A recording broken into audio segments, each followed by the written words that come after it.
स्वतःचं लेकरू जास्त कमवतंय म्हणून कधी गर्व करू नका आणि दुसऱ्याचं कमी कमवतंय म्हणून कधी त्याला कमी समजू नका. कारण कोण कधी किती कमवल हे सांगता येत नाही.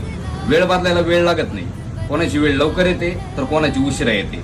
पण एक गोष्ट लक्षात ठेवा, उशिरा भेटलेल्या गोष्टींचा आनंद हा वेगळाच असतो. कुणी किती काही बोलू द्या, फक्त हार मानायची नाही.